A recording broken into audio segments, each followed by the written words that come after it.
যারা অনিচ্ছা সত্ত্বেও যদি গঙ্গা স্নান করে তা সেই সমস্ত প্রকার শত জন্ম পাপ থেকে মুক্তি লাভ করে।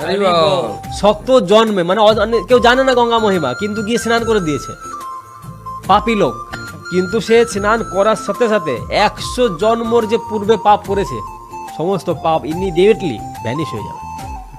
100 যোজন দূর অবধি যদি কেউ গঙ্গার মহিমাও বর্ণনা করলে, 100 যোজন দূর অবধি যদি কেউ গঙ্গা কীর্তন করে, গঙ্গা গঙ্গা গঙ্গা বলে কেউ উচ্চস্বরে গঙ্গা মাকে ডাকে, তাহলে তৎক্ষণাৎ সে সমস্ত পাপ থেকে মুক্ত হয়ে যাবে। 100 যোজন। জোরে জোরে সবাই একটু বলেন গঙ্গা গঙ্গা গঙ্গা, আরে একটু জোরে গঙ্গা গঙ্গা গঙ্গা গুরু মাঝও বলেন, যারা গঙ্গা তীরে আছো প্রায় প্রতিদিন স্নান করো, আর যারা গঙ্গা থেকে দূরে আছো বাথরুমে শাওয়ারের ট্যাপ ঘুরাতে ঘুরাতে অথবা মগে জল যখন তুলবেন গঙ্গা গঙ্গা, আপনি শাওয়ারটা ঘুরাবেন গঙ্গা গঙ্গা গঙ্গা, আপনার মাথায় গঙ্গা জলই পড়বে।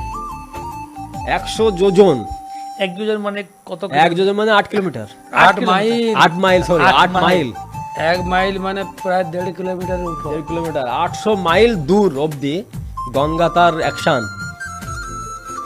বিস্তার রেখে দিয়েছেন।